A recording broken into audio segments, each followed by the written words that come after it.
ఓం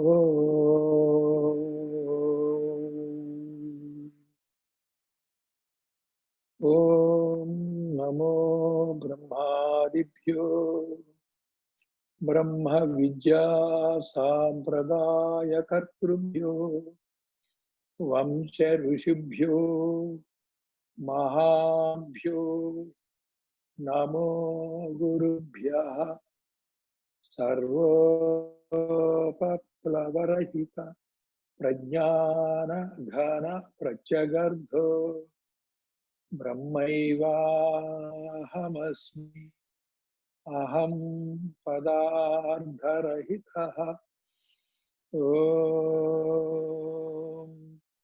సహనావతు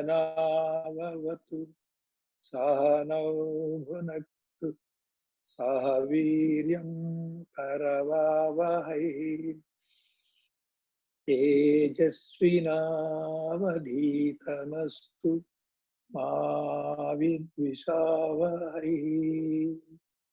ఓం శాంతి శాంతి శాంతి.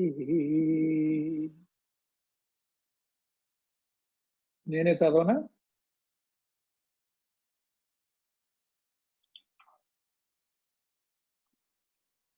వివేక్ చూడమని 16వ రోజు, సెప్టెంబర్ 20, 25వ శ్లోకం, పేజీ 12.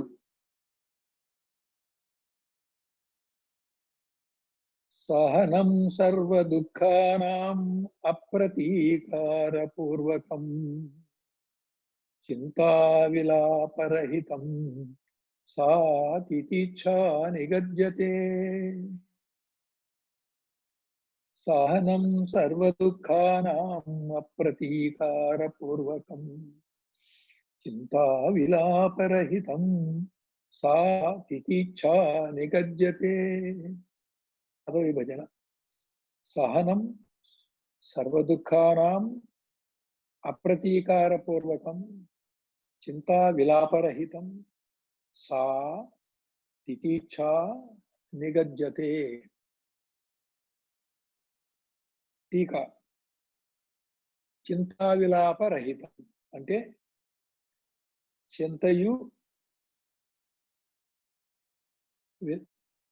విలాపము అంటే విచారము,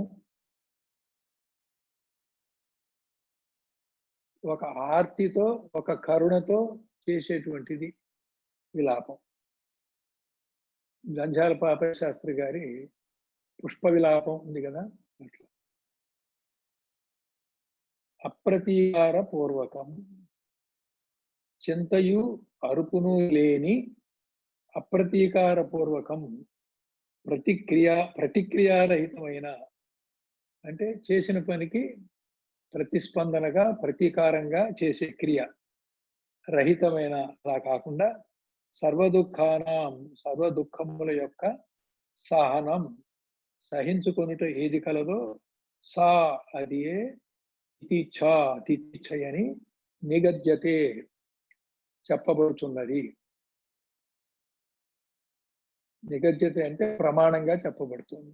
ఇది వేదాల్లోంచి వచ్చింది కాబట్టి నిగద్యతే అంటే నిగమానుసారంగా చెప్పు. నిగమం అంటే సిద్ధాంతము, ప్రమాణము. ఉపనిగమము అంటే ఉపసిద్ధాంతము, కొరాలరీ అంటారు ఇంగ్లీష్లో. ఉప అంటే సిద్ధాంతానికంటే దాన్ని కొంచెం సపోర్ట్ చేసేటువంటి మరొక చిన్న సిద్ధాంతాన్ని ఉపపత్తి అంటాం, లేకపోతే ఉపసిద్ధాంతం అంటాం, లేకపోతే కొరాలరీ అంటాం. తాత్పర్యం: వ్యసన విలాపములు లేక ఔషధాది సేవన ప్రతిక్రియ లేక సమస్త దుఃఖములను సహించుట తితిచ్ఛ ఎనబడును. వ్యసనము అంటే సామాన్యంగా మనకి దుర్వ్యసనము అనుకుంటాం. వ్యసనం అంటే మంచి పని కూడా పదే పదే అదే చేయాలనుకోవటం వ్యసనం. అంటే నీకు తెలియకుండానే సహజంగా ఒక చిత్తవృత్తి ఒక మంచి పనికి గాని, ఒక చెడ్డ పనికి గాని ప్రేరేపిస్తే దాన్ని వ్యసనం అంటాం. మనకి బయట అర్థంలో దుర్వ్యసనము అన్నప్పుడే అది మనం మానుకోవాల్సినటువంటిది. వ్యసనం అంటే మనకి దుర్వ్యసనం అనే భావన ఉంది. నిజానికి తెలుగులో అలా అటువంటి నిజమైన తెలుగులో ఉంటే వ్యసనం అనంగానే దుర్వ్యసనం అనే భావన రాదు. ఒక అలవాటు, దురలవాటు కావచ్చు, మంచి అలవాటు కావచ్చు. ఆ అలవాటుని వ్యసనం అంటారు. ఇవాళ కర్మ చేయకుండా ఉండలేము. కర్మ చేస్తూ కర్మ ఫలితాన్ని ఆగామికం సంపాదిస్తున్నాం. ఇదొక వ్యసనం. మనకిదొక అలవాటు. దీని నుంచి మానాలి అంటే దీనికంటే వేరే ఒక మార్గాన్ని, ఒక సన్మార్గాన్ని, సత్కర్మాచరణని అలవాటుగా చేయాలి. వ్యసనం అనేటువంటిది నిఘంటు అర్థం ప్రకారం చెప్తే సత్కర్మని అలవాటుగా చేయటం కూడా వ్యసనమే. దుష్కర్మ వ్యసనం ఎట్లాగో సత్కర్మ వ్యసనం కూడా అంతే. అలాగే కొన్ని పదాలు తెలుగులో మనకి విచిత్రంగా ఉంటాయి. కంపు అంటే చెడ్డ కంపు అనుకుంటాం, అది తెలుగు. గంధం అంటే మంచి మంచి గంధం, మంచి వాసన అనుకుంటాం. నిజానికి గంధము అనేటువంటిది వాసన అని అంతే. దుర్గంధము సుగంధము అనాలి మంచికి చెడుకి. అలాగే కంపు అంటే కంపు గుబాళిస్తుంది అన్నప్పుడు ఒక వాసన గుబాళిస్తుంది అంటే అది చెడ్డ వాసన కావక్కర్లా, మంచి వాసన కూడా కావచ్చు. తెలుగు పదం అలా ఉంటుంది. ఇంకొక ఉదాహరణ చెప్తాం. బైబిల్ అంటే పుస్తకం అనే అర్థం, బుక్ అనే. అయితే బైబిల్ అనగానే ఒక పవిత్రమైన పుస్తకానికి మనం ఆ పదం వాడుతున్నాం కానీ నిజానికి బైబిల్ అన్నా బుక్ అన్నా ఒకటే. బైబిల్ అనేది లాటిన్ పదము, బుక్ అనేది ఇంగ్లీష్ పదము. లాటిన్ చెప్తే అది పవిత్రమైంది, ఇంగ్లీష్ చెబితే అపవిత్రమైంది. అది ఎక్కడ నిజానికి అది కాదు, వ్యవహారం అలా ఉంది. ఈ విధంగానే పాపం అంటే కూడా జన్మహేతుని మనం పాపం అన్నాం. పుణ్యము పాపము రెండు కూడా పాపం కింద దమ కట్టాం. ఈ రకమైన అర్థాలు మనం ఒకసారి ఇక్కడ ఆధ్యాత్మిక సాధన అక్కడ ఉన్నటువంటి విషయాన్ని అవగాహన చేసుకున్నప్పుడు ఇక్కడ వ్యసనం విలాపము అంటే వ్యసనం అనేది నిజంగా ఏంటంటే చిత్తవృత్తి ద్వారా వస్తుంది. పొద్దున్నే నిద్ర లేవంగానే మన చిత్తవృత్తి ఎలా ఉంటుందంటే నేను పురుషుణ్ణి, నేను ఫలానా, నా పేరు ఇది అనేటువంటిది నువ్వు తలుచుకోకుండానే, గుర్తు చేసుకోకుండానే నువ్వు అదే అయ్యున్నట్టుగా వస్తుంది. మన పెద్ద స్వామి కూడా చెప్తారు, నిద్ర లేస్తూ నేను సీతని, నేను రాముణ్ణి అనుకుంటూ లేచే బదులు నేను ఆత్మని లేవాలి. అంటే చిత్తవృత్తి నేను సీతని, నేను రాముణ్ణి అనేటువంటిది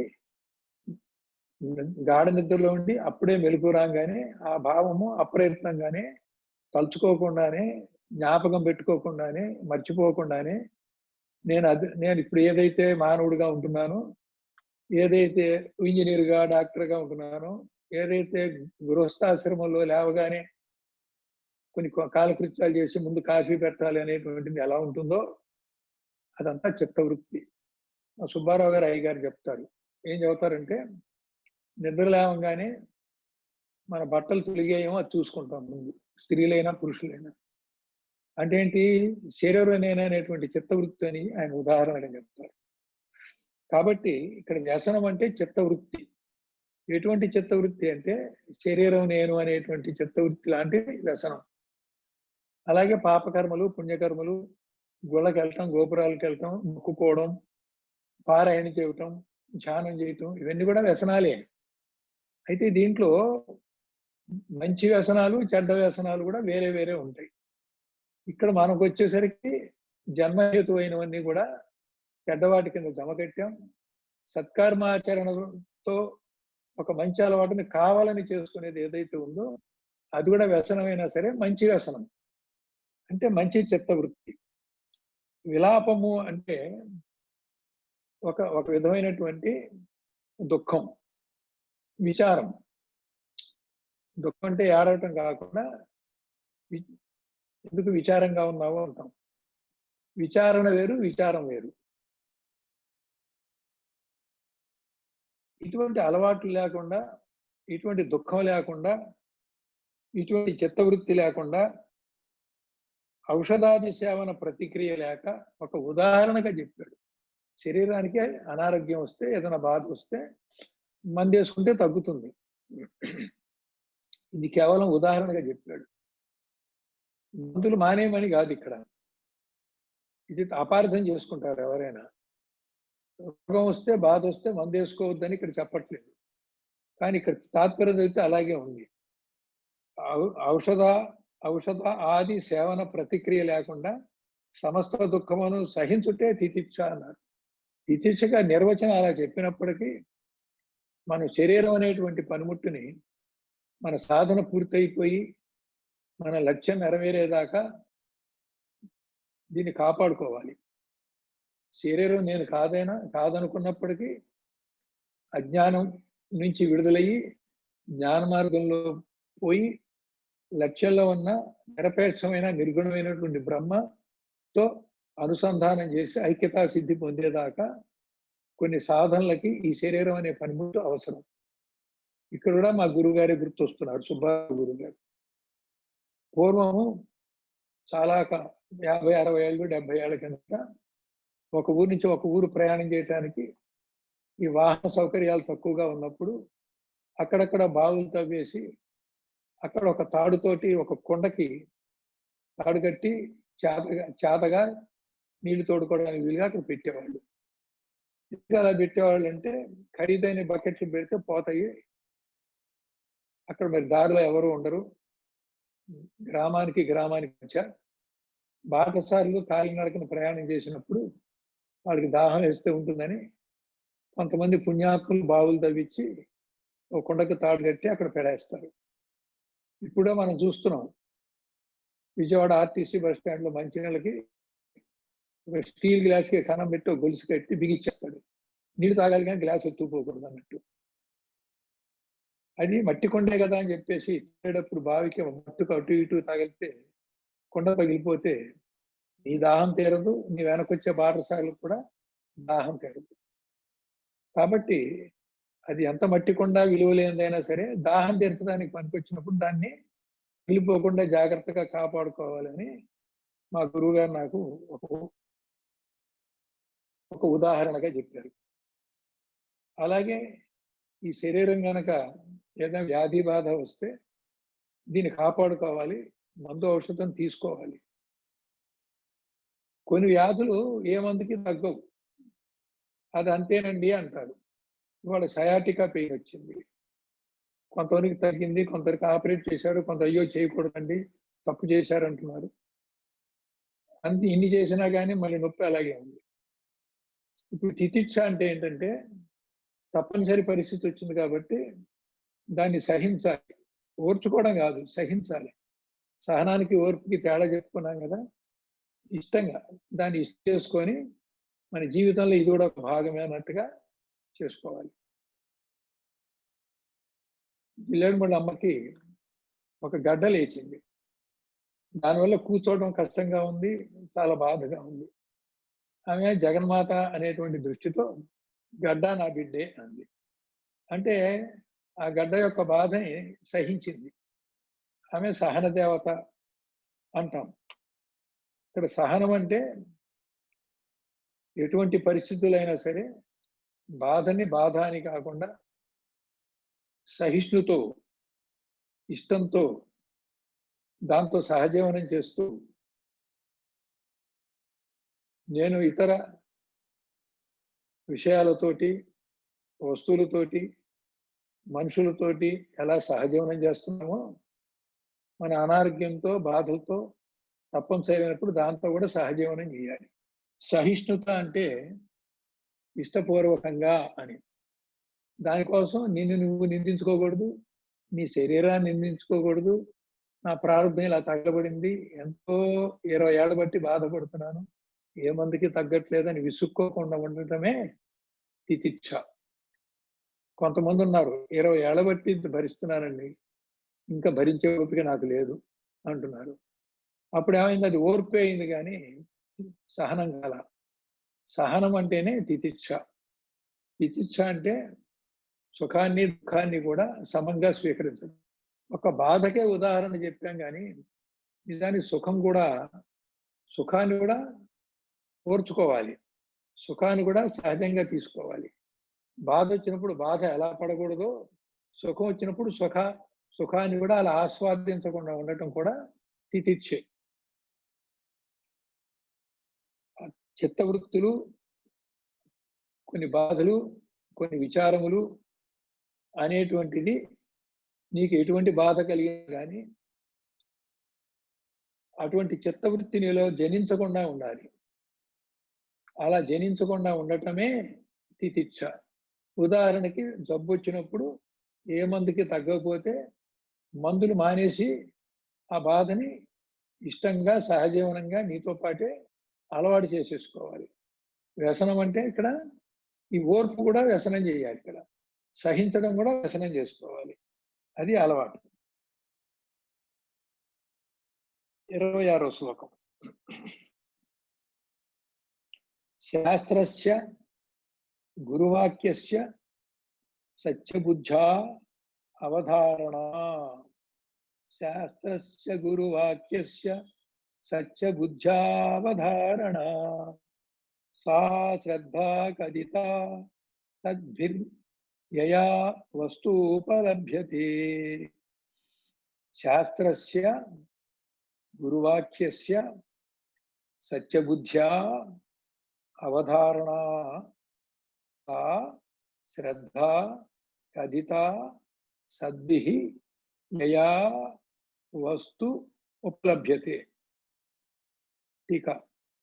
శాస్త్రస్య శాస్త్ర విషయమై, గురువాక్యస్య గురువు చెప్పినటువంటి వాక్యాన్ని శ్రవణం చేసి అవగాహన చేసుకున్న దాన్ని బట్టి సత్యబుద్ధ్యా సత్యమైనటువంటి బుద్ధితో, ఇక్కడ సత్యం అంటే సద్బుద్ధి, సత్ అంటే శాశ్వతమైనటువంటి ఉనికి అనే అర్థంతో ఆ అర్థం తీసుకోవాలి. సద్బుద్ధి దుర్బుద్ధి అనేది కాకుండా అవధారణ అనిశ్చయము. ఇక్కడ ద్వంద్వాల్లో సద్బుద్ధి అని తీసుకోకుండా మనకి ద్వంద్వాల్లోకి వెళ్ళేదే దుర్బుద్ధి. మంచి చెడు రెండు కూడా దుర్బుద్ధే. ఆత్మజ్ఞాన నిమిత్తము భావన చేసే సద్బుద్ధి. అవధారణ నిశ్చయము. అవతరించుము అంటాం అంటే జాగ్రత్తగా విను, నిశ్చయం విని నేను చెప్పేది ఘంటాపదంగా చెబుతున్నాను, జాగ్రత్తగా అర్థం చేసుకుని నువ్వు కూడా గట్టిగా నిర్ణయం చేసుకోవడాన్ని అవధారణ. ధారణ అంటే ధరించడము, అవ అంటే నీలోకి ధరించడం అంటే గట్టిగా జ్ఞాపకం పెట్టుకొని నిర్ణయంగా పెట్టుకుంటే మర్చిపోకుండా ఉంటాం. ఈ అవధారణ అనే శబ్దం నుంచే శతావధాని, అష్టావధాని అనే మాటలన్నీ కూడా వస్తున్నాయి. యయా ఏ శ్రద్ధ చేత అయితే గాని వాస్తవమైనటువంటి బ్రహ్మ వస్తువు ఉపలభ్యతే పొందబడుతున్నదో, సా అది సద్భిః సత్పురుషుల చేత శ్రద్ధగా కథిత చెప్పబడినది. కథనము అంటే చెప్పడం. కథనం అంటే ఏంటి? వివరంగా నీకు ఆసక్తి కలిగేలాగా, ఎక్కడ అర్థం కాలేదు అనేటువంటిది లేకుండా చెప్పేటువంటి కథని కథనము అంటారు. కథిత అంటే అలా చెప్పబడింది. ఇక్కడ ఒక పదం చెప్పాలి, ఉపలభ్యతే అంటే పొందబడుతున్నదో అన్నాడు. లభ్యతకి ఉపలభ్యతకి ఏంటి తేడా? లభ్యత అంటే అద్వైతం సిద్ధించటం, ఉపలభ్యత అంటే ఆ అద్వైతానికి సమీపంగా ఉన్నదాన్ని పొందటం. అసలు పొందటం అనే మాట ఎక్కడైతే ఉందో అది ద్వైతంలో మాట్లాడే మాట. అద్వైతంలో పొందటం ఉండదు, సిద్ధించటం అని ఉంటుంది. అద్వైతం వచ్చేసరికి సిద్ధించడం ఉంటుంది, పొందటం ఉండదు. పొందటం ఎప్పుడైతే అన్నామో ఆ సిద్ధించడానికంటే ముందున్నటువంటి ఒక స్థితి, ఒక అనుభవము, ఒక అవస్థ. అందుకని అక్కడ సమీపం అనేది పెట్టారు. రతి ఉపరతి, దేశము ఉపదేశము, వాసము ఉపవాసము, ఇలా అనేటువంటిది మనం పెడుతూ ఉంటాం. సిద్ధాంతము, ఉపసిద్ధాంతము. ఇక్కడ ఉప అంటే నది, ఉపనది అన్నప్పుడు చిన్న నది యొక్క చిన్న ఒక శాఖ ఉపనదులన్నీ కలిసి ఒక పెద్ద నదిలోకి చేరిపోతాయి. పెద్ద నది ఏర్పడేపు ఆ పర్వత స్థానుల్లోంచి ఉపనదులుగా వచ్చి వాటి వేరే వేరే పేర్లో ఉండి ఆ పాయలన్నీ ఒక చోట కలిసినప్పుడు అది పెద్ద నది అవుతుంది. ఇప్పుడు అలహాబాద్ దగ్గర త్రివేణి సంగమం ఉంది. విడిగా గంగా, యమున, సరస్వతి 3 నదులు ఉన్నాయి. త్రివేణి సంగమం తర్వాత అంతా కలిసి ఒకే నదిగా, అది ఏ పేరు, గంగా నది ఒక పేరే పెట్టారేమో తెలియదు, 3 నదుల యొక్క సంగమం. అక్కడ ఉపనదులు అంటాం. ఉప అంటే సబ్ అని, డివిజను, సబ్ డివిజన్, భాగము, ఉపవిభాగము, ఆ మాదిరిగా వస్తుంది. కానీ ఇక్కడ ఉప అంటే సమీపం అనే అర్థం తీసుకుంటున్నాం. ఒక రకంగా అసలైన జ్ఞానం కంటే ఉపజ్ఞానం అన్నా కూడా సమీప జ్ఞానం అని, దానికంటే తక్కువ జ్ఞానం అని, ఆ జ్ఞానంలో ఒక చిన్న భాగం అని కూడా తీసుకోవచ్చు. సత్పురుషుల చేత శాస్త్రముల యందును గురువాక్యముల యందును సత్యత్వ బుద్ధితో నిశ్చయ విశ్వాసమే శ్రద్ధ అని నిర్ణీతమైనది. మనకి శమము, దమము చెప్పారు, ఉపరతి, తితిచ్ఛ చెప్పారు, 4 అయిపోయినాయి. సమాధి, షట్క సంపత్తి 6లో 5వది శ్రద్ధ, 6వది సమాధానం. ఇప్పుడు 5వదైనటువంటి శ్రద్ధని చెప్తున్నారు. శ్రద్ధ అంటే ఏమిటో. సత్పురుషులు అంటే అసద్రూపులు, అజ్ఞానులు, మార్పు చెందేటువంటి అనాత్మ భావనతో, అనాత్మ వాసనతో అదే సత్యం అనేటువంటి భ్రాంతిలో ఉండటం అసత్పురుషులు. మార్పు చెందకుండా నేను ఎప్పుడు అదే అయ్యున్నాను, నాకు ఆది అంతం లేదు, నాకు చావు పుట్టుకలు లేవు, చావు పుట్టుకలు నాకు లేవు, నేను ధరించిన శరీరానికి ఉంటే ఉండొచ్చుగాక, అది కూడా ఒక చొక్కా విప్పి చొక్కా వదిలేసినట్టే అనేటువంటి భావంలో, భావమే కాకుండా స్వానుభవంలో ఉండేవాళ్ళు, అటువంటి నిశ్చయ జ్ఞానంలో ఉన్నవాళ్ళు సత్పురుషులు. అలా సత్పురుషుల చేత అంటే అనుభవజ్ఞుల చేత, శాస్త్రంలో కూడా ఇదే చెప్పబడింది, వర్ణించి మరీ వివరించి చెప్పబడింది.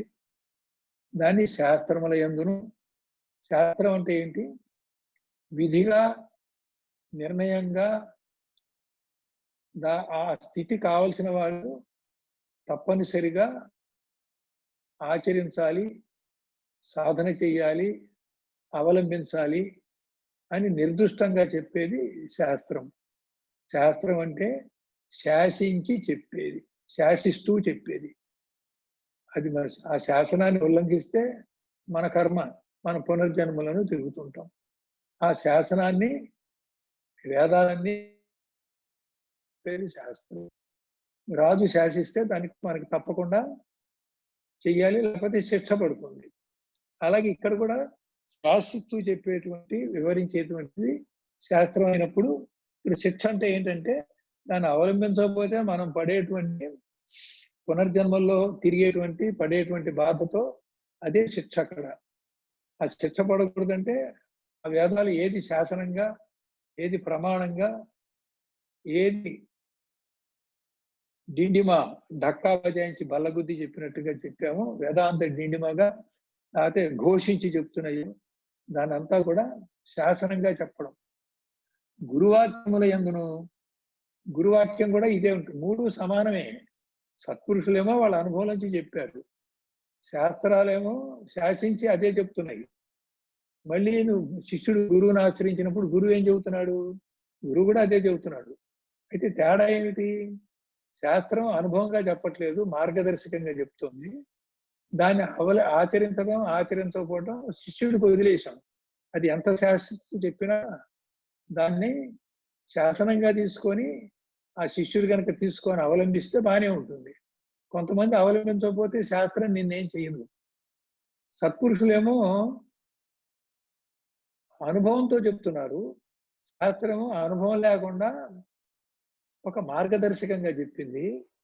గురువు ఏం చేస్తున్నాడు, అదే విషయాన్ని సత్పురుషుడు, గురువు అంటే సత్పురుషుడు కూడా గురువు కూడా తన అనుభవం నుంచి చెప్తూ శిష్యుణ్ణి కడతేరిచ్చే విధంగా, శిష్యుణ్ణి అనుగ్రహించే విధంగా, శిష్యుణ్ణి తనలో కలుపుకొని తనతో పాటు మార్జాల కిషోర న్యాయంగా ప్రయాణం చేయించే విధంగా చెప్తున్నది గురువాక్యం. మూడు ఒకటే చెప్పినప్పటికీ సత్పురుషుల్లో అనుభవం ఉన్నది, శాస్త్రంలో అనుభవం లేదు. శాస్త్ర ప్రకారము ఆ మార్గాన్ని, మార్గదర్శనాన్ని స్వీకరించి మనం అనుభవం పొందాలి. గురువాక్యం కూడా అదే చెప్పినప్పటికీ గురువాక్యం సూచన వాక్యమై హృదయంలోకి గుచ్చుకొని అనుభవాన్ని ఇచ్చేదిగా ఉంటుంది. ఈ మూడిటి యందు కూడా సత్యత్వ బుద్ధి. సత్పురుషుడు గొప్పే, శాస్త్రము గొప్పే, గురువాక్యము గొప్పే.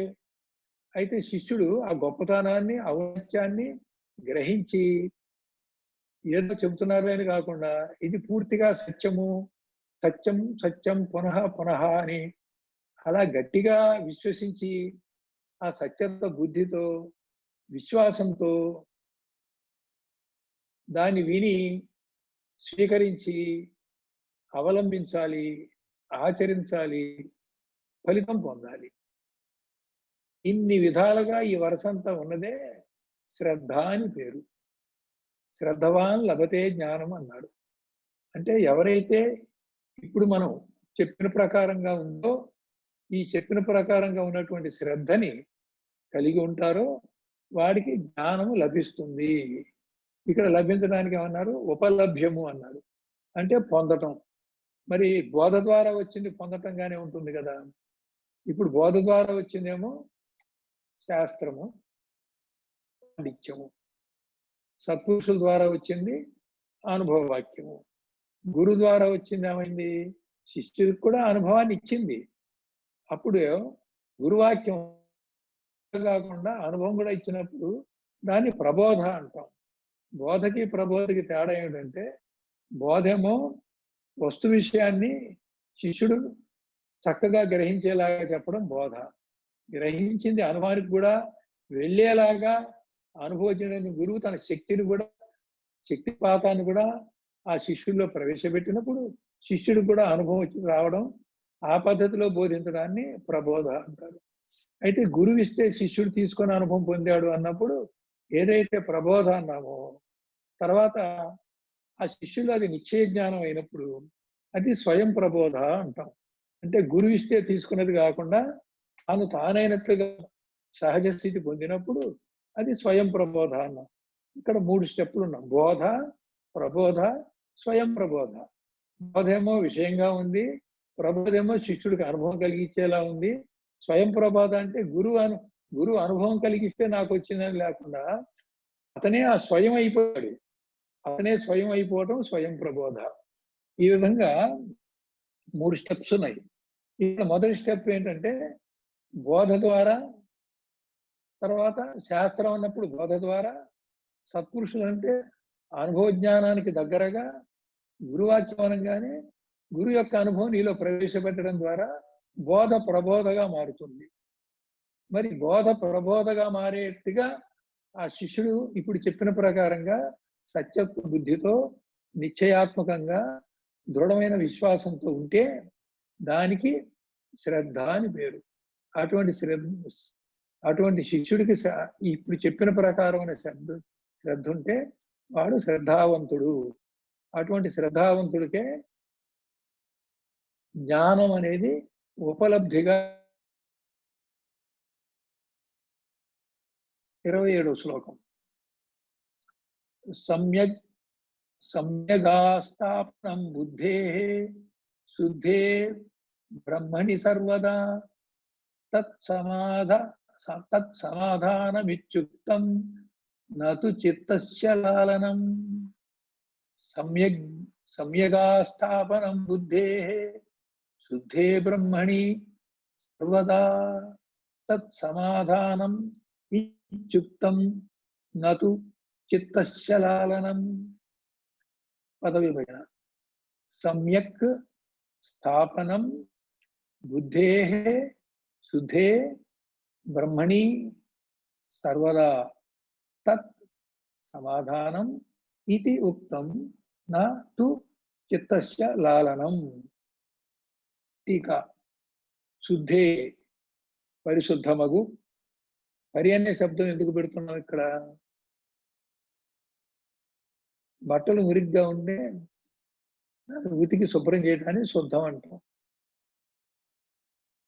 ఆధ్యాత్మికంగా అంతఃకరణని శుద్ధం చేయటం, త్రిగుణ మాలిన్యాన్ని పోగొట్టడం ఆధ్యాత్మిక పరిభాషగా వచ్చేసరికి అక్కడ పరి అని పెట్టాల్సి వచ్చింది.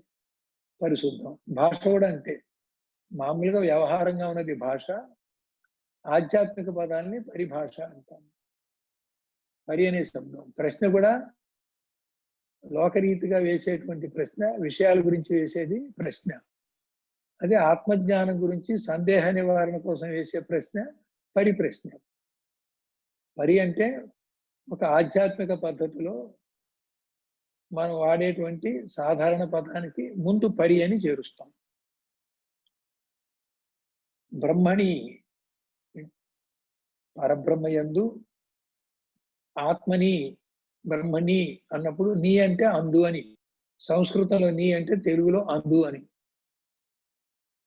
సర్వదా సర్వకాలములందును బుద్ధే బుద్ధి యొక్క సమ్యక్ అంటే బాగుగా, కాంప్రహెన్సివ్ గా, సమగ్రంగా, ఇంటెగ్రల్ గా, పీస్మీల్ గా కాకుండా ఒక విషయాన్ని తెలుసుకోవడానికి బాగుగా సమ్యక్ జ్ఞానం అన్నప్పుడు ఒక ఏనుగుని తెలుసుకోవాలి. ఏనుగుని ఒక గుడ్డివాడు దాని పొట్ట చూసి గోడలా ఉంది అన్నాడు. కాళ్ళు పట్టుకొని స్తంభంలా ఉంది అన్నాడు. తోక పట్టుకొని పాములా ఉంది అన్నాడు. తొండం పట్టుకొని ఇంకేదో అన్నాడు. దాని యొక్క దంతాలు పట్టుకొని కొమ్ములు అన్నాడు. నాకు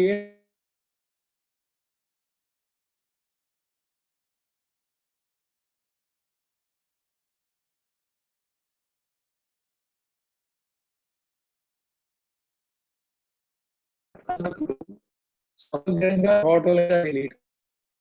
ఒక కాలో, ఒక తొండమో, ఒక తోకో, ఒక పొట్టో తెలియటం కాకుండా ఏనుగుకి అసలు ఏనుగంటే ఏంటో పూర్తిగా తెలియటమే. ఏనుగుకి ఇవన్నీ ఉంటాయి. అయితే సత్యం అంటే ఏమిటి? ఏనుగు కాళ్ళు స్తంభంలా ఉండడం సత్యమే. తొండం పొట్లకాయలా ఉండటం సత్యమే. తోక పాములా ఉండటము సత్యమే. ఏనుగు దంతాలు కొమ్ముల్లా ఉండటము సత్యమే. పొట్ట గోడలా ఉండటం సత్యమే. కాళ్ళు స్తంభాల్లా ఉండటము సత్యమే. అది సమ్యక్ సత్యం కాదు. ఓవరాల్ గా ఏనుగు ఎలా ఉంటుందంటే ఇవన్నీ కలిపి ఉన్నది అనేదే సమ్యక్ సత్యం.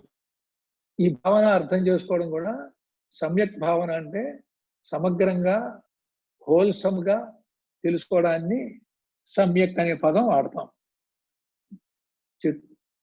ఆర్యాష్టాంగ యోగంలో బుద్ధుడు కూడా సమ్యక్ భావన, సమ్యక్ సంకల్పము, సమ్యక్ విచారణ అన్నిటికీ సమ్యక్ అంటే తెలుగులో బాగుగా బాగుగా బాగుగా అని రాశారు. బాగుగా అంటే అది కాదు. అక్కడ ఏదో ఒక భాగం తెలిసింది అంటాం కాకుండా పూర్తిగా తెలియడాన్ని సమ్యక్ అంటాం. ఆస్థాపనం స్థాపించడం. ఆ అని ఎప్పుడైతే పెట్టావో నీ మీద అప్లై చేయాలి. ధ్యాస ఆధ్యాస, భాష ఆభాష. నేను మీద అప్లై చేసుకోవాలి. నేను మీద ఆపాదించుకున్నప్పుడు స్థాపనం ఎక్కడ చేయాలంటే నీ యందే స్థాపన చేసుకోవడాన్ని ఆస్థాపనం అంటారు. అంటే ఉంచుట. ఏది కలదో తత్ అది సమాధానము. ఇక్కడ విద్య నువ్వు నేర్చుకొని బట్టి పెట్టి పరీక్ష పేపర్లో రాసేసి నోటి. ఇక్కడ విద్య ఎవరి గురించి అంటే బ్రహ్మ విద్య. ఎవరికి చెప్తున్నాడంటే అజ్ఞానంలో ఉన్న బ్రహ్మకే చెప్తున్నావు. అజ్ఞానంలో ఉన్న బ్రహ్మే జీవభావంలో ఉన్నాడు కాబట్టి నువ్వు జీవుడు కాదు, నువ్వు బ్రహ్మమని చెబుతున్నావు. అంటే ఈ బ్రహ్మ విద్య నీకు సంబంధించిన విద్య, నీ గురించిన విద్య. ఈ కథ అంతా నీ కథే. నీ కథ అయినప్పుడు బ్రహ్మ అన్నప్పుడల్లా కూడా నా గురించే చెబుతున్నారు అని తెలుసుకోవాలి. బ్రహ్మ సచ్చిదానందుడు అంటే నేనే సచ్చిదానందుడిని అని అనుకోవాలి. ఇప్పుడు లేదు కాబట్టి ఆ సమగ్రమైన జ్ఞానాన్ని అందుకోవాలి. దానికి సమాధానం అని పేరు అని ఉక్తం చెప్పబడుతున్నది. కింతు మరి ఏమంటే చిత్తస్య మనసు యొక్క, చిత్తమన్నా మనసున ఒకటిగానే చెప్పడం ఎందుకంటే 19 తత్వాలు ఉన్నప్పుడు మనసు, బుద్ధి, చిత్తం, అహంకారం అంటాం. 17 తత్వాలు ఉన్నప్పుడు ఆ అంతఃకరణ చతుష్టయాన్ని 4ని బదులు 2గా చెప్పినప్పుడు మనసన్నా, చిత్తమన్నా ఒకటే, బుద్ధి అన్నా, అహంకారం అన్నా ఒకటే. బుద్ధిలో నిర్ణయమైంది నేనవుతుంది. చిత్తవృత్తే మనోవృత్తి అవుతుంది కాబట్టి 17 తత్వాలు చెప్పినప్పుడు చిత్తవృత్తి అన్నా, మనోవృత్తి అన్నా ఒకటే ఉంటుంది. 19 చెప్పినప్పుడు విడివిడిగా చెప్తాం. అంటే మనకి అనాలిసిస్ కావాలన్నప్పుడు ఎక్కువ విభాగాలు చేసి చెప్తాము. మనకి పై అర్థం చెప్పేటప్పుడు ఇన్ని విభాగాలతో పని లేదు. అప్పుడేంటంటే కలిపి అసలు 4 కలిపి అంతఃకరణ చూసిన విడివిడిగా చెప్పకుండా మనసు అనే ఒక మాట గాని, బుద్ధి అనే ఒక మాట గాని వాడతారు. ఇవాళ అష్టావక్ర గీత గాని, యోగ వాసిష్ఠ గాని చూస్తే ఇలాగే మనసు, బుద్ధి అని ఏదో ఒక మాట లేకపోతే 2 మాటలో వాడి అంతఃకరణ చతుష్ట 4 వాడకుండా కూడా మనకి అది బోధించే విధానం మనం చూడొచ్చు.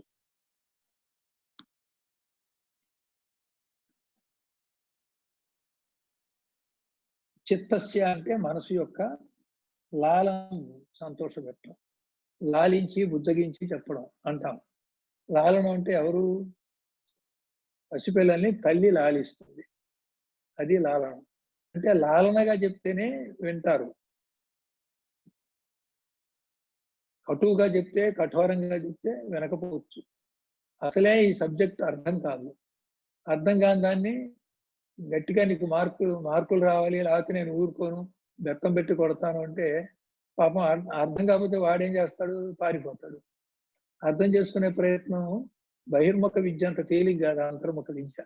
మైండ్ సెట్ మారితే ఈ తేలిగ్గానే అర్థమవుతుంది కానీ మొదట్లో శిష్యుడు ఆ దృక్పథాన్ని బ్రహ్మజ్ఞానానికి తన మీదే ఆపాదించుకుంటూ తన గురించే చెప్పాడనుకొని నేను ఈ చెప్పిన ప్రకారం ఉండాలి, ఈ చెప్పిన ప్రకారం చేయాలి అనేది అంతగా అనిపించదు. ఒక కారణం అజ్ఞానం, రెండో కారణం ఈ జన్మకర్మగా తిరిగేటువంటి ఒక సంస్కారం యొక్క భారము నిన్ను ఈ మార్గంలోకి రానివ్వకుండా నిరోధిస్తూ ఉంటుంది. అటువంటి వాడిని రప్పించాలంటే కొంచెం లాలనంగా చెప్పాలి.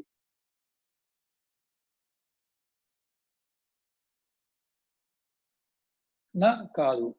సమాధానం అంటే ఇలా కాదు. తాత్పర్యం మనస్సును బ్రహ్మేతర సాధనములచే సంతోషపెట్టుట సమాధానము కాదు. బాహ్య విషయాలకైతే మనం ఏదో ఒకటి చెప్పి సంతోష పెడతాం. చిన్నపిల్లలకి అన్నం తినిపించాలన్నా, చిన్న మాటలు నేర్పాలన్నా, ఒక రైము మాటికి అనకపోతే ఒకసారి అనగలిగినప్పుడు మళ్ళీ లాలించి పొగిడి చెప్పు నాన్న అంటే చెప్తాడు. అది బాగానే ఉంది. ఇక్కడ మరి శిష్యులకి అట్లా కాదు. శిష్యులు కూడా మొదట్లో అలా చెప్పినా సమాధానము అన్నప్పుడు అలా చెప్తే వచ్చేది కాదది. నీకే మూఢత్వం ఉండాలి, నీకే శ్రద్ధ ఉండాలి. చెప్పేటువంటి జ్ఞానం బ్రహ్మ గురించి అయినా అది నీ గురించి అనుకుని నీ మీద ఆపాదించుకోవాలి, అప్లై చేసుకోవాలి. ఇవన్నీ చేసుకుని దాని యొక్క ఫలితం నీకే నిర్ణయంగా తెలియబడితే దాన్ని సమాధానం అంటారు. ఆ తెలియబడ్డప్పుడు నీకు ఆనందం కలగాలి. ప్రాపంచిక విషయ సుఖాల యొక్క ఆనందం కాకుండా బ్రహ్మ విషయం నాకు కాస్త అర్థమైంది అనేటువంటి ఆనందం కావాలి. అంటే నీ రెస్పాన్స్ నీకు అర్థమైతే నీకు ఆనందం వస్తుంది. ఉపరతి. ఈ ఆనందం కూడా ఉపరతి. అటువంటి ఉపరతి కలిగినప్పుడే అది సమాధానం. గురుబోధ శ్రద్ధగా వింటే నీకు అవగాహన అయ్యి నాకు చాలా బాగా చెప్పారండి గురుగారు, నాకు బాగా అర్థమైందని నువ్వు ఒక సంతోషాన్ని, ఆనందాన్ని వ్యక్తం చేసేటువంటి ఉపరతి ఏదైతే ఉందో ఆ ఉపరతి కలగడమే నీకు సమాధానం దొరికినట్టు. దాన్నే సమాధానం అంటాం. మనస్సును బ్రహ్మేతర సాధనములచే సంతోషపెట్టుటకు సమాధానం కాదు. బ్రహ్మ కంటే వేరే విషయాల మీద సంతోషపెట్టేది కాదు. పరిశుద్ధ బ్రహ్మమునందు బుద్ధిని సర్వకాల సర్వావస్థల యందు కూడా నిశ్చలముగా ఆ శిష్యుడు ఉంచటమే సమాధానం. పైదేమో శ్రద్ధ అన్నప్పుడు ఈ సమాధానం అంటే ఒక రకంగా ఏకాగ్రత. అలా ఏకాగ్రత పెట్టడానికి అతను ఇష్టపడి ఉండాలి. బలవంతపు ఏకాగ్రత కాదు. శ్రద్ధ ఉండాలి, ఇష్టమైనటువంటి ఏకాగ్రత ఉండాలి. అంటే అలా ఏకాగ్రత పెట్టి శ్రద్ధగా వినడంలో గురువాక్యం ద్వారా, శాస్త్రవాక్యం ద్వారా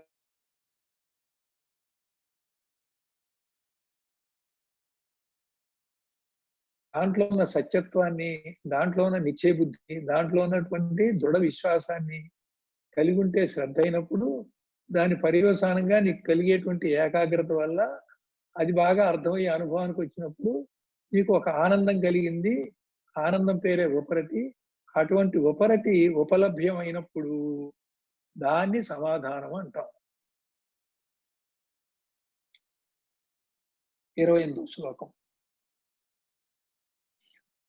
అహంకారాది దేహాంతం తాన్ బంధాన జ్ఞాన కల్పితాన్ స్వస్వరూపావబోధేన మోక్తుమిచ్చా ముముక్షుత. అహంకారాది దేహాంతం తాన్ బంధాన జ్ఞాన కల్పితాన్ స్వస్వరూపావబోధేన మోక్తుమిచ్చా ముముక్షుత.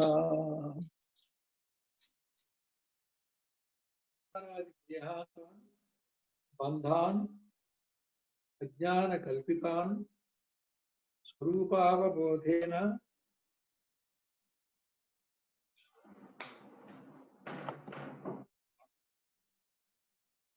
మోక్తుం ఇచ్చా ముముక్షుత.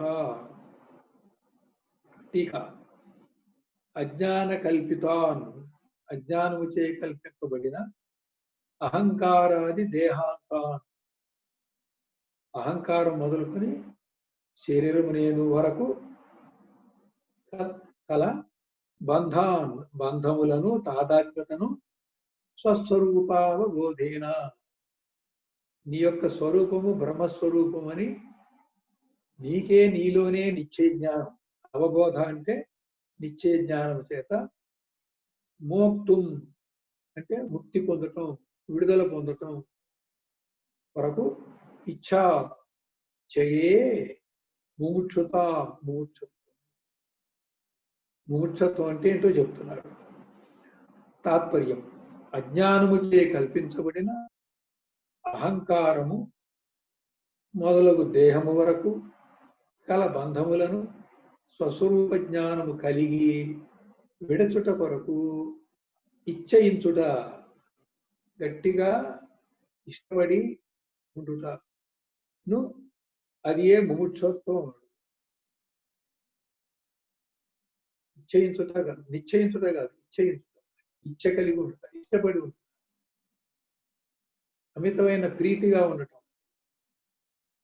స్వస్వరూప జ్ఞానం పొంది తద్వారా సంసార బంధం నుంచి విడుదలవటానికి అమితమైనటువంటి ఇష్టము, ఒక రకంగా తపన, దాన్ని తెలుసుకోవడానికి జిజ్ఞాస, ఇవన్నీ కలిపి ముముక్షత్వము. ఇక్కడ బంధములను అంటున్నారు. ఇక్కడ అహంకారం మొదలుకొని దేహము వరకు బంధము. బంధం అనే మాటలోనే తాదాత్మ్యత ఉంది. అహంకారం ఏమిటి? అహం ఎంతసేపు పనిచేస్తుంది? నీవు బ్రహ్మవే అన్నప్పుడు బ్రహ్మజ్ఞానంలో ఉన్నవాడికి, అద్వైతం సిద్ధించిన వాడికి నేను నేను అనే అహం పనిచేయదు. నేను పనిచేస్తుంది అంటే అది ఇంకా అజ్ఞానంలోనే ఉందని అర్థం, ఇంకా భ్రాంతిలోనే ఉందని అర్థం. అజ్ఞానంలో ఉన్న భ్రాంతి, జ్ఞానంలో ఉన్న భ్రాంతి. అద్వైతం సిద్ధిస్తేనే భ్రాంతి రహితం. అద్వైతం సిద్ధించేదాకా నేను ఉంటుంది, సిద్ధించిన తర్వాత నేను ఉండదు. కాబట్టి ఆ నేనే బంధమైంది, ఆ నేనే ఎరుకైంది. ఆ నేనైన ఎరుకే పోవాలి. అది అయమాత్మ బ్రహ్మ అనేటువంటి అద్వైత సిద్ధి చేత నేనైన ఎరుక పోతుంది. కాబట్టి నేను అనేటువంటి ఎరుక ప్రాకృతము, ప్రకృతి సంబంధం. ఈ నేననేది మొదట్లో అవ్యక్త వ్యక్తిత్వంగా వచ్చింది. తర్వాత మహదంకారం దగ్గర నేను అనేది నేను తత్వంగా ఉన్నది. తర్వాత ఈశ్వరుడి దగ్గర సమిష్టి నేనుగా, బంధము లేని నేనుగా, అవిద్యాదోషము లేని నేనుగా ఉంది. జీవుడి దగ్గరికి వచ్చేసరికి అహంకారముగా నేను అనేటువంటి ఒక గొప్పతనాన్ని తనకు తానే ప్రతీతి చేసుకుంటూ శరీరం నేనని, మనస్సు నేనని, ఈ ప్రాపంచిక విషయాలు సత్యమని, ఆ విషయాల్ని తన యందు విషయీకరించి తానే విషయాకారం పొందుతూ ఉండటం అంతా కూడా బంధము. విషయం వేరు నువ్వు వేరు అన్నప్పుడు బంధం లేదు, నువ్వు వేరు శరీరం వేరు అన్నప్పుడు బంధం లేదు. నేను నేనే, ప్రాకృతమైన నేను, శరీరం నేను అనుకోవడం, ఈ అహంకారము ఈ శరీరము కూడా తాదాత్మ్యత జ్ఞానం చేత, అంటే అజ్ఞానము చేత అది బంధం అయింది. ఇటువంటి బంధము స్వస్వరూప జ్ఞానం చేత, స్వస్వరూప ఆత్మ సాక్షాత్కారం చేత ఈ బంధనము ఈ అజ్ఞానము ఇవన్నీ కూడా విడిచిపెట్టేస్తాయి, దాని నుంచి విముక్తి అవుతాం. ఇక్కడ మోక్తుం అంటే విడుదల అవ్వటం. దానికి నిత్య జ్ఞానం ఇష్టమైనటువంటిది ఉండాలి. మోక్షత్వం అంటే దీనికి అత్యంత, అంటే అప్పుడు ఏమవుతోంది, గురువు నీకు జ్ఞానాన్ని ఇస్తానన్నప్పుడు ఆ సమాధానంలో ఉపరతి శ్రద్ధలో ఉన్నటువంటి అవగాహన శక్తి ఇవన్నీ కూడి అంతవరకు ఉంటే సరిపోదు. దాన్ని మనం స్వరూప జ్ఞానంతో ఆ లక్ష్యంతో దాన్ని పొందడానికి ఈ శ్రద్ధా సమాధానం వాడుకొని అది పొందటానికి తపన పడటం, అది పొందటానికి అమితమైనటువంటి ఇష్టాన్ని ప్రదర్శించటం. చిన్నపిల్లవాడు ఒక ఇష్టమైన వస్తువు అడిగితే అది తప్పని వేది ఇచ్చినా విసిరికొట్టి ఇచ్చేదాకా ఏడుస్తూనే ఉంటాడు, బాల్ చేస్తూనే ఉంటాడు. అది ఇచ్చాక ఊరుకుంటాడు. అంటే ఆ వస్తువు మీద అతనికి అంత ఇష్టం, వదిలిపెట్టలేనంత ఇష్టం అన్నమాట. ఇక్కడ తీవ్ర మోక్షేచ్చన్నా కూడా ఈ స్వస్వరూప జ్ఞానము ఆత్మసాక్షాత్కార జ్ఞానము పొందటానికి నాకు అదే కావాలని మక్కుపట్టి నాకు ఇంకేది వద్దని ఏది చెప్పినా విసిరిపట్టేటువంటి ఆ పిల్లల మనస్తత్వం ఏదైతే అది ఉందో అది ముముక్షత్వము. 29వ శ్లోకం.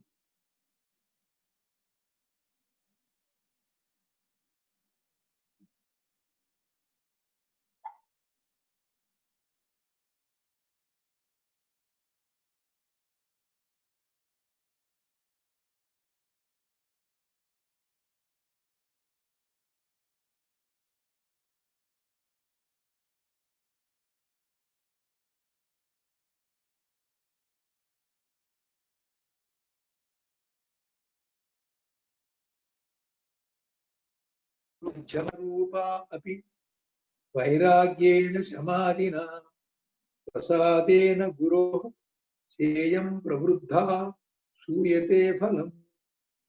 పద విభజన. మంద మధ్యరూప అపి వైరాగ్యేణ సమాధినా ప్రసాదేన గురో స ఇయం ప్రవృద్ధా శూయతే ఫలం. సేయం అంటే టీకా, సేయం ఆ ఈ మోక్షత్వము ఏదైతే ప్రస్తుతం మనం ఈ సందర్భంలో ఏ విషయాన్ని మనం చెప్పుకుంటున్నామో ఆ విషయం పేరేంటి? మోక్షత్వం. మందమధ్యమ రూపా అపి, ఆ ముముక్షత్వంలో మందమోక్షము మధ్యమ మోక్షము అపి ఇంకా వైరాగ్యేణ వైరాగ్యము చేత శమాదిన శమము మొదలగు వాని చేత గురోహో గురువు యొక్క ప్రసాదేన అనుగ్రహం చేత బ్రహ్మ ప్రాప్తిని సూయతే కనుచున్నది.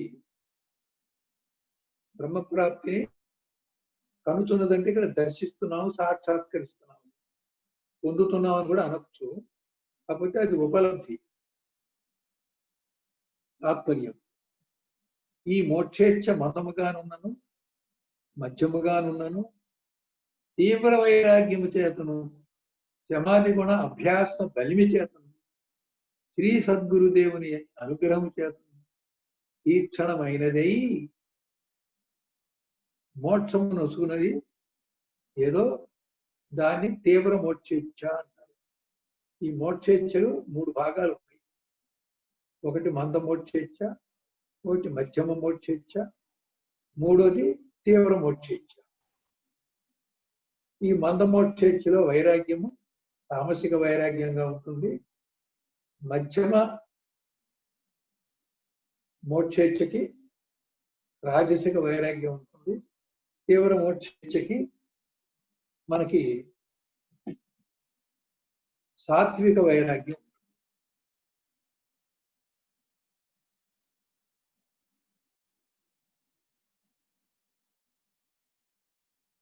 తామసిక వైరాగ్యం నుంచి వేరే చదువుతున్నాం. వివేక్ చూడమని కాదు, వేరే చదువు. జీవించటానికి విముఖమైనప్పుడు జీవితంలో ఏ పని చేసినా కానీ విఫలమై బంగారం పట్టుకున్న మట్టి అయిపోయి ప్రతిదానికి దురదృష్టం వెంటాడుతూ ఉంటే ఆత్మహత్య చేసుకుందామా అనేటువంటి నిరాశ నిస్పృహలో ఉన్నప్పుడు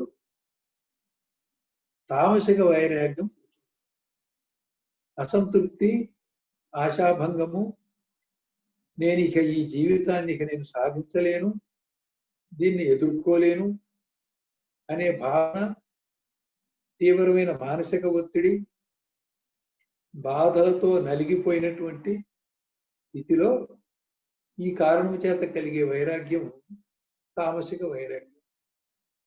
ఈ తామసిక వైరాగ్యంతో ఎవరైనా చెప్తే గురువుగారి దగ్గరికి వచ్చి నాకు ముముక్షత్వం ఉంది, నాకు బోధించండి అంటాడు. అన్నప్పుడు ఇది మందమోక్షేచ్ఛ. జీవిత సుఖాన్ని తానే పోగొట్టుకుంటూ ఆ కారణము చేత తనకు ఏదీ లభించదని వాపోతూ తమగుణవాడేమో శక్తిహీనంగా, బద్ధకంగా,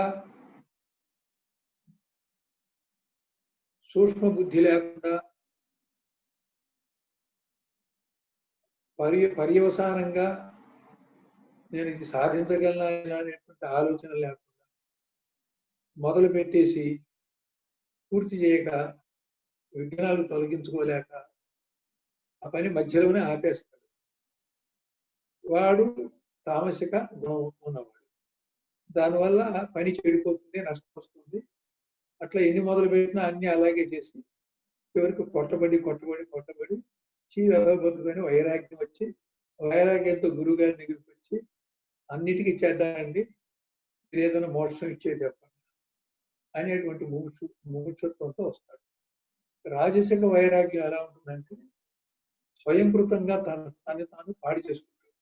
అక్కడేమో నిష్క్రియగా ఉండేది తామసిక వైరాగ్యం అయితే, విపరీతంగా భ్రాంతితో, తొందరపాటుతో ముందు పొరపాటు చేసి అయ్యో తర్వాత పొరపాటు చేశానని తర్వాత తెలుసుకుని చేతులు కాలేక ఆకులు పట్టుకునే పద్ధతి చేస్తాడు. జీవిత సుఖాన్ని తనకు తానే పోగొట్టుకుంటూ ఆ కారణం చేత తనకు ఏదీ లభించదని వాపోతూ ఇంకొకసారి ఆ పరిస్థితులపై తిరుగుబాటు చేస్తూ సమాజం మీద కోపం తెచ్చుకొని అకారణంగా ఎవరి మీదో ఏదో ఒకటి అనేసి వీడి బాధని వ్యక్తం చేయడానికి ఎవరు దొరకక, ఎవడో ఒక అమాయకుడు ఎవడో దొరికితే దారిని వాడి మీద చిరాకు పరాగ్గా విసుకుంటూ వాడి కోపం తెప్పిస్తూ వాడి చేత 4 తన్నులు తిట్లు తింటూ ఉన్నటువంటి ఒక మనస్తత్వం ఏర్పడినప్పుడు చివరికి అందరి చేత తిట్టించుకుంటున్నాను, అందరి చేత కొట్టించుకుంటున్నాను. తప్పు వీడే. తిట్టించుకోవడానికి, కొట్టించుకోవడానికి, నష్టపడటానికి ఇతని తొందరపాటుతో, ఇతని రజోగుణంతో, ఇతని విక్షేపంతో తనకు తానే స్వయంకృతంగా ఆపదలు, కష్టాలు, నష్టాలు తెచ్చుకొని తను తాను నిందించుకోకుండా ఇతరుల మీద పడిన తర్వాత బాగా దానికి కూడా వాపోయి నా బతుకుచ్చి ఇలా అయిపోయింది అంతర్చేత అనిపించుకోవడానికి కారణం వీడైనా కారణం నేనే అనుకుని బాగుపడ్డాడు. అయితే ఏంటంటే ఈ సమస్యను అక్కడ పడేసి ఒక వైరాగ్యం తెచ్చుకుంటాడు. ఆ సమస్యని తప్పులు చూసి సవరించుకోవడం మానేసి ఇక నా వల్ల ఏది కాదని చెప్పేసి వైరాగ్యంలోకి దిగుతాడు. ఈ రెండు వైరాగ్యాలు తామసిక రాజసిక వైరాగ్యాలు ఎలా పోతాయి? అసంగము చేత, సంగత్వం లేకుండా కర్మ చేయడం ద్వారా, శుద్ధ భక్తి చేత, ఊర్ధ్వ పురోగమనం ఆకాంక్షించడం చేత, భగవంతుని మీద అన్ని బాధ్యతలు అప్పచెప్పేసి ఏ పని చేసినా ఆ తామసిక రాజసిక వైరాగ్యాలు కొంతవరకు పనిచేస్తాయి. ఈ వైరాగ్యం, తామసిక వైరాగ్యం, రాజసిక వైరాగ్యము పోయి మళ్ళీ వస్తే క్రియలోకైనా వస్తాడు, లేకపోతే బుద్ధి తెచ్చుకుంటే ఏదో అయింది ఇక నేనేమి చేయని చెప్పి సాత్విక వైరాగ్యానికి మారితే మారుతాడు. సాత్విక వైరాగ్యం ఎలా ఉంటుంది? ఎవడైతే ప్రపంచం నుండి పొందేటువంటి మేలు, అదృష్టము, లాభము, సుఖము, కానుకలు, బహుమతులు, ప్రశంసలు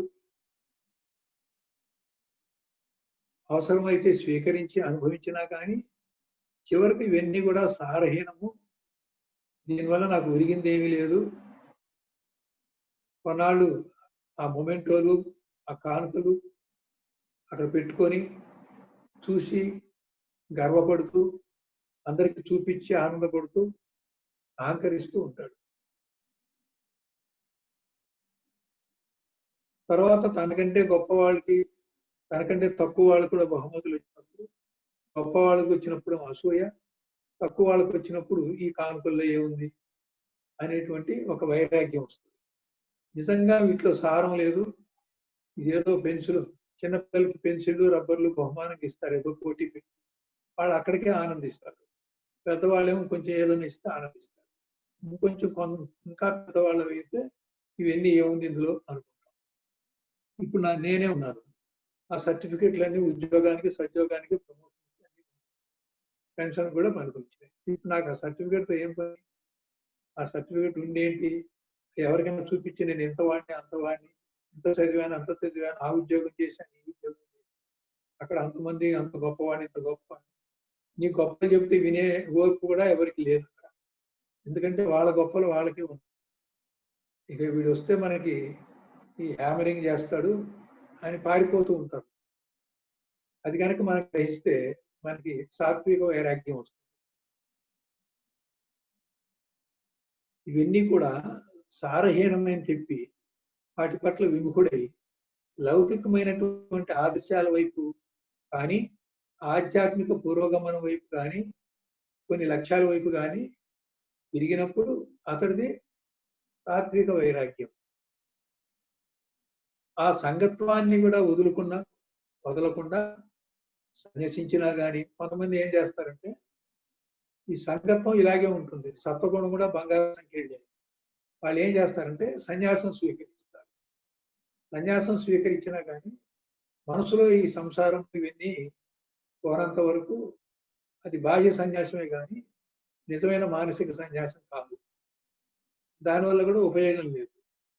అది ఇక్కడ ఉన్నటువంటి విషయాలు నీకు నచ్చలేదని ఒక వైరాగ్యం పేరు పెట్టుకొని సన్యాసించడమే కానీ, మనం ముందు చెప్పినట్లు జయించాలంటే సంసారంలోనే ఉంటూ సంసారంలో సంగత్వం లేకుండా ఉంటే జయించటం. అది కోటలో ఉండి యుద్ధం చేయటం. సన్యాసం తీసుకోవడం అంటే కోట విడిచెళ్ళి యుద్ధం చేయటం. శత్రువులేమో కోట ఆక్రమిస్తే నువ్వు బయటికి వెళ్ళిపోతే ఎవరితో యుద్ధం చేస్తావు? నీ శత్రువులు కోటలోనే ఉన్నారు, నువ్వు కోటలోకి వచ్చి యుద్ధం చేయాలి. అంటే మళ్ళీ గృహస్థాశ్రమంకి వచ్చి అక్కడ సాధన చేసి అరిషడ్ వర్గాన్ని దాన్ని దీన్ని జయించుకోవాలి. అలా కాకుండా సన్యాసం తీసుకోవడం అంటే అది పారిపోవడం అవుతుంది, పలాయన వాదం అవుతుంది తప్ప దానివల్ల ఆధ్యాత్మిక పరమైనటువంటి ఉపయోగం ఏది లేదు. ధార్మికతా బంధం ఇది కూడా ఒకటి ఉందండి. ధర్మంగా ఉండాలి, ధర్మంగా ఉండాలి, ధర్మంగా ఉండాలి. ఇందా చెప్పినట్టుగా ఇది కూడా ఒక వ్యసనమే. ధర్మం మంచిదేగా అంటారు కానీ ఆ ధర్మాన్ని పట్టుకోవడం వ్యసనం. ఆ భారతంలో భీష్ముడు ధర్మాన్ని పట్టుకొని తన వ్యక్తిగత ధర్మాన్ని వదలలేక తప్పనిసరి పరిస్థితుల్లో ఆ ధర్మం వైపు యుద్ధం చేశాడు. కాబట్టి అతను కూడా ఒక వ్యసనమే. ఈ ధర్మాన్ని మనం ఏం చేయాలి? వ్యక్తిగత ధర్మం సమాజానికి అధర్మం అయినప్పుడు సమాజ అధర్మాన్ని ప్రోత్సహించకుండా ఆ అధర్మం వైపు యుద్ధం చేయకుండా తాను కనీసం విరమించి ఊరుకోవాలి.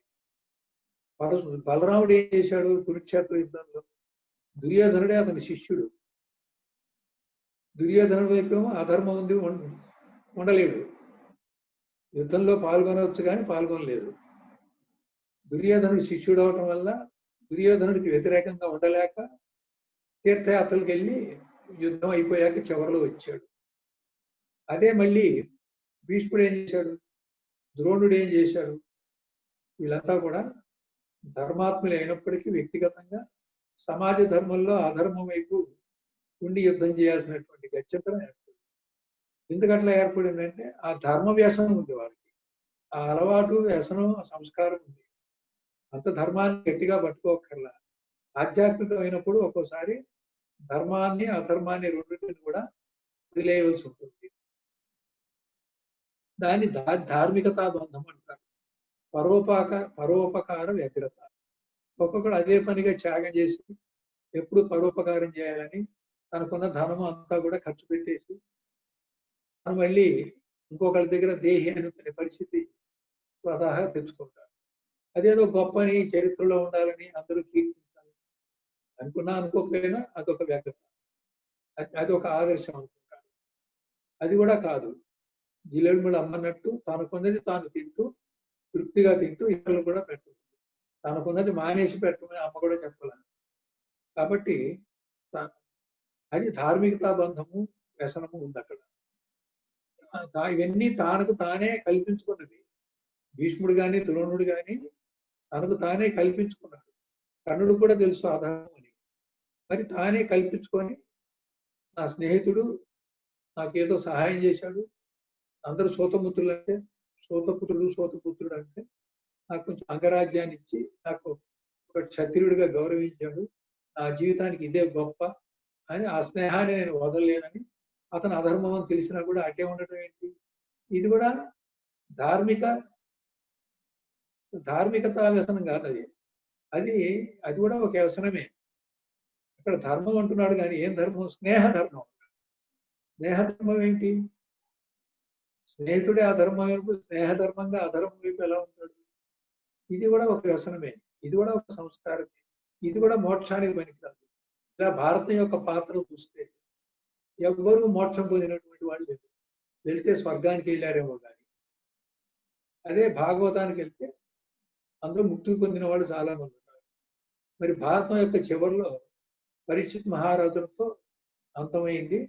ఆ పరీక్షిత్ మహారాజు శుకుడి దగ్గర భాగవతం విని ముక్తి పొందాడు.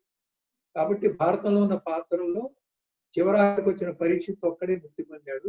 మిగతా వాళ్ళంతా పోతే స్వర్గానికి, లేకపోతే మరణించి వీరులై స్వర్గానికి కానీ, లేకపోతే సత్కర్మల చేత స్వర్గానికి కానీ అధిరోహించిన వాళ్ళే కానీ ముక్తి పొందిన వాళ్ళు లేరు. అక్కడ ఏముంది? వాళ్ళకి ధార్మికత బంధం ఉంది. ఆ ధర్మం కోసమే యుద్ధం చేశారు, ధర్మం కోసమే అన్ని చేశారు, ధర్మం కోసమే వనవాసానికి వెళ్ళారు, సమాజ ధర్మం కోసం చివరికి యుద్ధం చేశారు. సమాజ ధర్మం కోసం వ్యక్తిగత ధర్మాన్ని ధర్మరాజు త్యాగం చేసి విశ్వధర్మ అసహా కుంజర అని ఒక అబద్ధం. కర్ణుణ్ణి ఆయుధం లేకుండా రథచక్రం ఇరుక్కుపోయినప్పుడు అర్జునుడు అధర్మంగా చంపాడు. మరి ఇది అధర్మమేనా? సమాజ ధర్మం కోసం అధర్మాన్ని చేశాడు. అధర్మాన్ని ఎందుకు చేశాడు? వాడికి ధార్మికతా బంధం లేదు. అక్కడ అంతిమమైనటువంటి ధర్మము సమాజాన్ని ధర్మ మార్గంలో ఉంచడానికి, సమాజంలో అధర్మాన్ని వేళ్లతో సహా పెరిగివేయడానికి ఒక్కోసారి అధర్మాన్ని కూడా ఆశ్రయించవలసి వస్తుంది. నేను ధర్మంగానే ఉన్నాను అంటే వాళ్ళు ఓడిపోవడం తప్ప, ఓడిపోతే జరిగేది ఏంటి? సమాజానికి చెడు అవుతుంది. అప్పుడు అధర్మమే రాజ్యం వెళ్తుంది. నీ ఒక్కడి కోసం త్యాగం చేసి అస్త్ర సన్యాసం చేసి యుద్ధం చేయనని సతికిలబడి విషాద యోగంలోకి వెళ్తే కూడా విష్ణు పరమాత్మ ఎందుకు యుద్ధం చేయించాడు? ఆ ధర్మాధర్మాల యొక్క నిర్వచనం సరిగ్గా లేదు, అదొక వ్యగ్రత. దాన్ని మానిపించాడు అన్నమాట.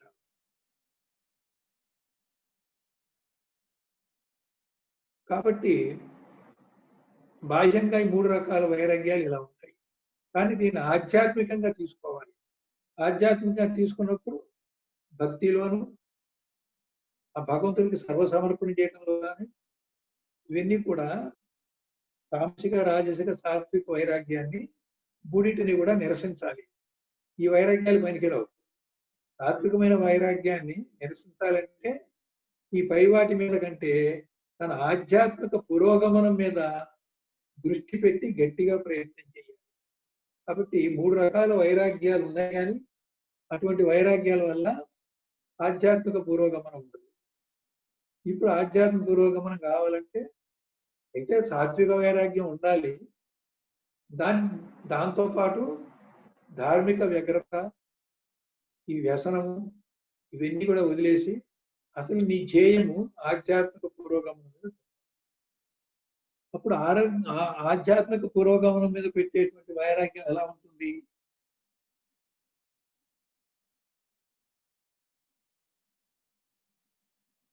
ఈ మోక్ష యజ్ఞం మందముగాను మధ్యముగాను తీవ్ర వైరాగ్యము చేతను. ఇక్కడ ఈ వైరాగ్యం ఆధ్యాత్మిక ప్రయోజనం కోసం ఉండాలి. సమాధి గుణ అభ్యాస బలిమి చేత ఈ వైరాగ్యం అంత తేలిగ్గా రాదు.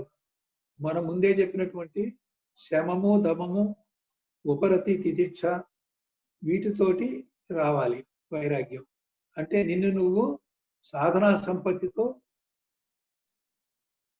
నీ బలహీనతలు జయించి నిన్ను నువ్వు ముముక్షు అనిపించుకోవడానికి గురుబోధకి సమాయత్తం కావాలి అంటే అక్కడ ఆ స్థితి నువ్వు వచ్చినప్పుడు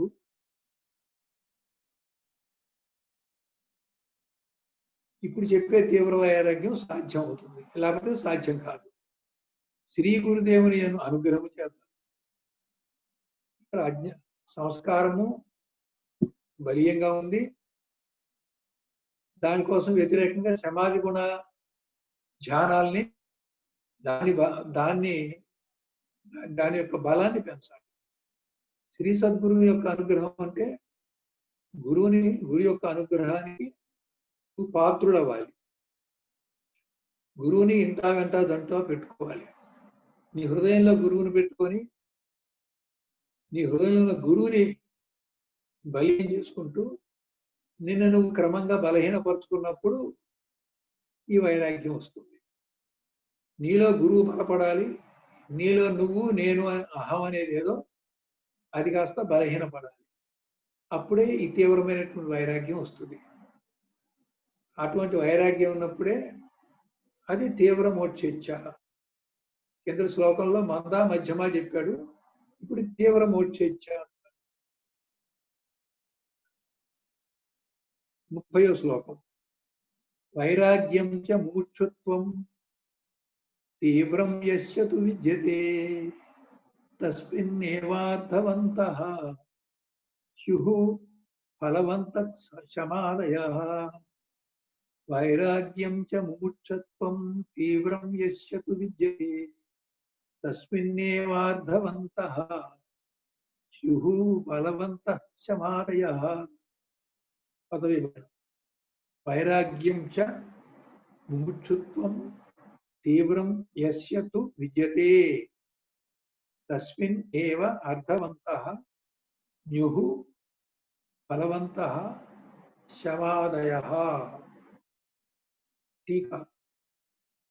యస్య తు ఎవనికైతే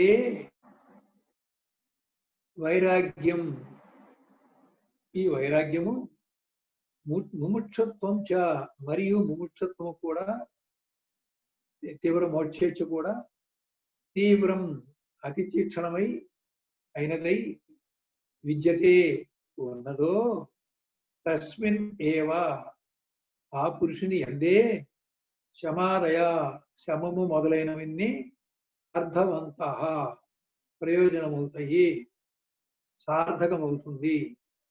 ఫలవంతచ్చ ఫలవంతముగా న్యుహు అగుతున్నది. తాత్పర్యం. ఎవనికి మోక్షేచ్ఛ వైరాగ్యము ఇవి రెండూ కూడా అతి తీవ్రంగా ఉంటాయో వానియందే సమాధులు ప్రయోజనవంతములుగాను ఫలవంతములుగాను అగుతుంది. ముందు ప్రయోజనం ఉండాలి, సార్థకం కావాలి, తర్వాత ఫలితం రావాలి. మనం ఏ సాధన చేసినా ఆధ్యాత్మికంగా కానీ, మోక్షం కోసం కానీ, వ్యాపారం కానీ, వ్యవసాయం కానీ, ఇవన్నీ మనం ఏది చేసినప్పటికీ కూడా మనం చేసే పని సార్థకం కావాలి, ఫలవంతం కావాలి. అవి లేకుండా ఎవరు చెయ్యరు. ఒక తమగుణం వాడు సరైన ప్లాన్ లేకుండా చేసి కష్టపడతాడు. రజగుణం ప్లాన్ వేసుకుంటాడు కానీ సరిగ్గా అమలు చేయలేక తొందరపాటు చెడగొట్టుకుంటాడు. సాత్వికం ఉన్నవాడు ముందే నిర్ణయించిన ప్లాన్ ప్రకారంగా అది కుదిరితేనే చేస్తాడు, కుదరకపోతే మానేస్తాడు. కుదిరినప్పుడు రాబోయే విఘ్నాలు ఊహించి తగిన జాగ్రత్తలు తీసుకొని ఆ పని పూర్తిగా ఆశాంతం నెరవేరేలాగా శ్రద్ధగా ఆ పని మీద దృష్టి పెట్టి పని పూర్తి చేస్తాడు. అలా చేసినప్పుడు అది సార్థకం అవుతుంది, ఫలవంతం. మరి బాహ్యంగా మనకి వ్యాపార వ్యవసాయాల్లోనూ ఉద్యోగాల్లోనూ మనం ఒక టార్గెట్ పెట్టుకొని ఆ టార్గెట్ని మనం అచీవ్ చేయాలంటే, ఒక లక్ష్యాన్ని పెట్టుకొని ఆ లక్ష్యాన్ని సాధించాలంటే దానికి ఎన్ని కట్టుదిట్టమైనటువంటి సాధనలని, ప్రయత్నాల్ని కూడా తీసుకుంటామో, నీ ఒక్కడి వల్ల కాకపోతే మరి కొంతమంది సహాయాన్ని, కొన్ని యంత్రాల సహాయాన్ని, కొన్ని పనిముట్ల సహాయాన్ని కూడా ఎలా తీసుకుంటారు. ఆ విధంగా మరి ఇక్కడ కూడా సత్పురుషులు, శాస్త్రము, శ్రీ గురుదేవులు వీళ్ళందరినీ పెట్టుకొని నీ సాధనని శ్రద్ధతో బలవంతంగా చేసుకుంటూ తగినటువంటి లక్ష్యాన్ని, సమాధానాన్ని పొందే విధంగా నీ మనసును అటు ఇటు కొనియకుండా ఏక బిగిని లాక్కొస్తూ మధ్యలో వదిలేయకుండా ఇష్టంతో, తీవ్ర మోక్షేచ్ఛతో, తపనతో ఆ లక్ష్యాన్ని అందుకోవాలి.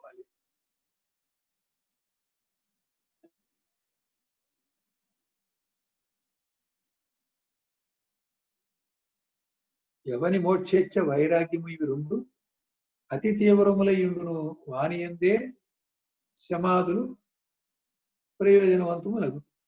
అంటే ఇక్కడ ఏంటంటే సాధనా చతుర్దశి సంపత్తి మనకి 4 భాగాలు చెప్పారు. మొదటిదేమో ఇచ్ఛానిత్య వస్తు వివేకం, రెండోది ఇహ ఆముత్ర ఫలభోగ విరాగం, మూడోది సమాధి శక్త సంపత్తి. నిత్యానిత్య వస్తు వివేకం ఉండి మిగతా 3 లేవనుకో, వైరాగ్యం లేదు, ఓర్పు సహనము త్యాగం లేదు, తీవ్ర మోక్షేచ్ఛ లేదు, బ్రహ్మసత్యం జగన్మిథ్య అంటుంటాడు. ఇదంతా మాయే కదా అంటాడు.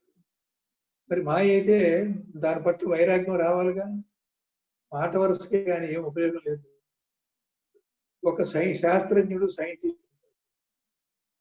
ఆయన పరిశోధించి ఏది నిత్యమో ఏది అనిత్యమో తెలిసేస్తాడు. ఈ నామరూప వస్తువులను అనిత్యము, దీని మూలం పరమాణువు, పరమాణువు మూలానికి ఏదో మధ్య న్యూక్లియస్ ఎలక్ట్రాన్స్ ఉంది. అసలు ఈ పరమాణు సృష్టి ఎట్లా ఉంది, ఒక ఫోటాన్తో కొన్ని కోట్ల 100 కోట్ల ప్రయోగం చేసి ఒక దైవ కణం అవుతుంది కానీ వాడికి మోక్షం వస్తుందంటారా? వాడి వైరాగ్యం ఉందా? వాడికి తీవ్ర మోక్షేచ్ఛ ఉందా? కాబట్టి నిత్యానిత్య వస్తువు ఒకటే ఉంటే సరిపోతుంది. ఇంకొకటి వైరాగ్యం ఉంది, నాకేం అక్కర్లేదండి అంటాడు, సన్యాసం తీసుకుంటాడు, గోచి పెట్టుకుంటాడు, ఇంట్లో ఉన్న సంపదలన్నీ వదిలేస్తాడు, ఎవరిని ఏమీ పట్టించుకోడు. ఆ వైరాగ్యం ఉన్నది మాత్రం సరిపోతుందా? వాడికి శమధమాది షట్క సంపత్తి లేదు. అని ఎవరిని అంటే కోపం వస్తుంది, ఎవరిని అంటే తిరిగి అనకపోయినా లోపల నొచ్చుకుంటూ ఉంటాడు, లోపల రోషపడుతూ ఉంటాడు. దానివల్ల అతనికి ఏముంది? కొని ఓర్పు సహనం కూడా ఉందండి, ఎవరేమన్నా పట్టించుకోడు, తీవ్ర మోక్షేచ్ఛ లేదు. అతన్ని మోక్షేచ్ఛ లేనప్పుడు ఈ బోధ వంట పడుతుందా? వంటపడి తన మీద అప్లై చేసుకుంటున్నా? మోక్షేచ్ఛ ఉన్నవాడే తన మీద అప్లై చేసుకుంటాడు. ముముక్షత్వం లేకపోతే అప్లై చేసుకోవాలి. అందుకని ఇక్కడ ఏంటంటే ఈ నాలుగిట్లో ఏ ఒకటి కానీ, రెండు కానీ, మూడు కానీ ఉంటే కాదు. అలాగే మోక్షేచ్ఛ ఉంది, శమధమాలు లేవు. అప్పుడేంటి? ఆ కోరిక నెరవేరదు. ఎంత తీవ్రంగా ఉన్నా శమధమాలు నిగ్రహం లేకుండా, పునర్జన్మ హేతువైన సంస్కారాల నుంచి విడుదల కాకుండా, ఆగామి కర్మ ఏర్పడకుండా ఉండే సాధన చెయ్యకుండా, ఒక పక్క సంసార బంధంలోనే ఉంటూ నాకు మోక్షేచ్ఛ ఉంది, మోక్షేచ్ఛ ఉంది అంటే ఏం ఉపయోగం? కాబట్టి ఈ నాలుగిట్లో ఏ ఒకటి కానీ, రెండు కానీ, మూడు కానీ లేకపోయినా మనకి ఈ ఆధ్యాత్మిక పురోగమనం కానీ, ముక్తి కానీ లభించదు. నాలుగు ఉంటేనే అవుతుంది. నాలుగిట్లో కూడా మోక్షేచ్ఛ, తీవ్ర మోక్షేచ్ఛ అవుతుంది. అది ఇక్కడ చెప్పదలుచుకున్నాను. 31వ శ్లోకం. ఏతయోర్మందతాయత్ర విరక్తత్వముముక్షయోః మరౌ సలిలవత్ తత్ర శమాదే భాసమాత్రత భాన ఏతయోర్మందతాయత్ర విరక్తత్వముముక్షయోః మరౌ సలిలవత్ తత్ర శమాదే భాసమాత్రత. ఏతయోః మందత యత్ర విరక్తత్వ ముముక్షయోః మరౌ సలిలవత్ తత్ర శమాదేః భాసమాత్రత. బాణాన్ని పడింది తప్పు, భాష ఉండాలి. టీక. యత్ర ఏ పురుషుని యందు ఏతయోః ఈ ప్రసిద్ధములైన విరక్తత్వ ముముక్షయో వైరాగ్య ముముక్షత్వముల యొక్క మందత మాన్యము కలదో తత్ర ఆ పురుషుని యందు మరుభూమి యందు సలిలవత్ జలము వలె శమాదేహే శమాదుల యొక్క భాస మాత్రత కేవలము స్ఫురణ మాత్రమే. తాత్పర్యం. ఏ పురుషునకు వైరాగ్యమును మోక్షేచ్ఛయు మందముగా నుండునో వానికి శమధమాదులు మరుభూమి యందు జలము వలె కేవలము స్ఫురించుతుండును. అంత మాత్రమే గాని శమాది గుణములు వారి దగ్గరకు చేరు. వైరాగ్యము మోక్షేచ్ఛ ఈ రెండు మందంగా ఉంటే ఆధ్యాత్మికంగా అవసరమైనటువంటి వైరాగ్యము తీవ్ర మోక్షేచ్ఛ ఉండక అవి కాస్త మందంగా ఉండేటట్లయితే బాహ్యంగా ఉండే తామసిక, రాజసిక, సాత్విక వైరాగ్యం ఆధ్యాత్మిక ప్రయోజనము ఫలితము కోసం ఏ వైరాగ్యం అయితే అవసరమో అది ఏ ముముక్షత్వం అయితే ఆ ముముక్షత్వము మందముగా కనుక ఉండేట్లయితే శమధమాలు మీరు పాటించినప్పటికీ అది నిష్ప్రయోజనం. ఎట్లా అంటే ఎండమావుల్లో జలంలాగా ఈ శమధమాదులు కూడా అలాగే ఉంటాయి. ఎండమావుల్లో జలంలాగా ఈ శమధమాదులు కూడా అలాగే ఉంటాయి.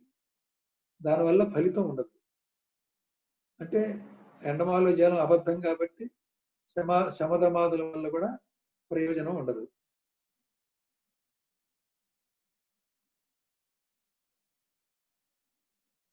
అంత మాత్రమే గాని శమాది గుణములు వాని దగ్గరకు చేరవు.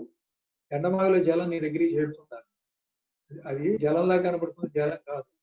అలాగే శమధమాదులు కూడా వాడికి ఉంటాయి కానీ నిష్ప్రయోజనం. నిజంగా శమధమాదులు సాధన సంపత్తి పూర్తయితే ఇంతవరకు తీవ్ర మోక్షేచ్ఛ లేకపోతే అది మంద మోక్షేచ్ఛ అయితే వాడు ఆ గమ్యాన్ని చేరలేడు. ఇది బాహ్యానికే సరిపోతుంది కానీ ఆధ్యాత్మిక ప్రయాణానికి సరిపోతుంది.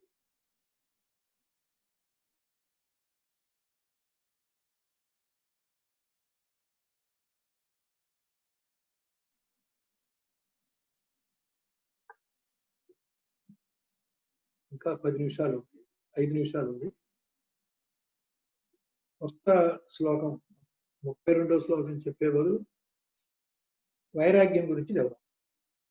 వేదాంత పదకొ సిద్ధిపికలో 106వ పేజీ వైరాగ్యం. ఇక్కడ వైరాగ్య పంచకం అని ఇచ్చారు. వైరాగ్యం అంటే కర్తృత్వ భోక్తృత్వములు క్షేత్రజ్ఞుడు అని, క్షేత్రమే నేను అనేటువంటి ఒక అసత్యమైనది కాదని, ఎందుకంటే నిజానికి తాను బ్రహ్మమని, బ్రహ్మమే అయి ఉండటం వల్ల జీవభావము అసత్య నేను అనేది ఏ జీవభావం వల్ల కలిగిందో అది అవిద్యా కల్పితం కనుక కర్తృత్వ భోక్తృత్వాలు నాకు ఉన్నాయి అనేటువంటి భ్రాంతిని విడిచిపెట్టడమే వైరాగ్యము అన్నారు. ఆత్మ కంటే వేరే వస్తువులందు ఆశ లేకుండా నాకు ఆత్మే కావాలి, ఆత్మ కంటే వేరే వస్తువు నాకు వద్దు అని చిన్నపిల్లవాడు ఏ వస్తువు అయితే కోరి దానికి మారం చేస్తాడో, అంతకంటే గొప్ప వస్తువులను ఏది ఇచ్చినా సరే వాడు విసిరి కొట్టి వాడు అడిగింది ఇస్తే వాడు సంతోషిస్తాడు. అలాగే నాకు మోక్షమే కావాలి, నాకు ఆత్మానుభవమే కావాలి, ఇంకా ప్రాపంచిక విషయాలు నాకు ఏమీ వద్దు అనేటువంటి వైరాగ్యమే మనకి ఇప్పుడు కావాలి. ఆశామోహ భయములు లేకుండా, వాటిపై స్పందన ప్రతిస్పందనలు లేకుండా వైరాగ్యం. ఆశపడకూడదు, మోహపడకూడదు. ఆశ మోహం పెట్టేటువంటి ఎదురైన స్పంద ప్రతిస్పందనలు ఉండకూడదు. స్పందన ఉంటేనేమో జ్ఞానము, ప్రతిస్పందన ఉంటే అజ్ఞానం కూడా. నిజ వైరాగ్యము బ్రహ్మానుభవానికి దారితీస్తుంది. తామస వైరాగ్యము సమస్త వస్తువులందు కలిగిడు రాగమునందు ఆ వస్తువులు తనవి కాదు అనుకొని నిగ్రహించగలగడం ఇది ఆధ్యాత్మిక తామస వైరాగ్యం. ఇందాక నేను చదివింది బాహ్యంగా ప్రాపంచిక వైరాగ్యాలు 3 చెప్పాం. ఇక్కడ ఆధ్యాత్మిక ప్రయోజనం కోసం ఉండేటువంటి తామసిక రాజసిక వైరాగ్యాలు. తామస వైరాగ్యము సమస్త వస్తువులందు కలిగిడు రాగమునందు ఆ వస్తువులు తనవి కాదు అనుకుని నిగ్రహించగలగటం తామస. ఇది కొంతవరకు నయమే. తామసీ రాజసీ వైరాగ్యం, ఇందులో తమస్సు రజస్సు 2 కలిసి ఉన్నాయి. ఈ కలిసిన దాంట్లో సమస్త వస్తువులందు కలిగే విరాగమును అనుసరించి దేహేంద్రియములు ప్రాణమనస్సులు తాను కాదని క్షమించి ఉంట తామసీ రాజసీ వైరాగ్యం. బయట వస్తువులే కాకుండా శరీర ప్రాణ మనసు ఇంద్రియాలు కూడా నేను కాదు అనుకోవడం రాజసిక వైరాగ్యం. ఇక పూర్తి రాజసీ వైరాగ్యం ఏది? సమస్త భావములందు బుద్ధి పరిధిలో విరాగముగా ఉండటం. పైదంతా ప్రాణ మనసుల వరకు ఉంది, ఇక్కడ బుద్ధి పరిధిలో విరాగంగా ఉంది. తామస్యం ద్రవ్యం మీద మేటర్ మీద ఉంది. తామసీ రాజసీ ప్రాణ మనసుల దాకా వైరాగ్యం వచ్చింది. రాజసీ వైరాగ్యం సమస్త వస్తువులందు సమస్త భావములందు వైరాగ్యం కలిగించడం. ఇక సాత్విక వైరాగ్యం ఏంటంటే దృశ్యములు దృక్కు కూడా తోచక ఉండునట్టి సాక్షి కూడా లేదనుకుంటా సాత్విక వైరాగ్యం. దృశ్యం లేదని ఉండటం ఒక వైరాగ్యం అయితే, ఈ దృశ్యాన్ని చూసే దృక్కు కూడా లేడు అనుకోవడం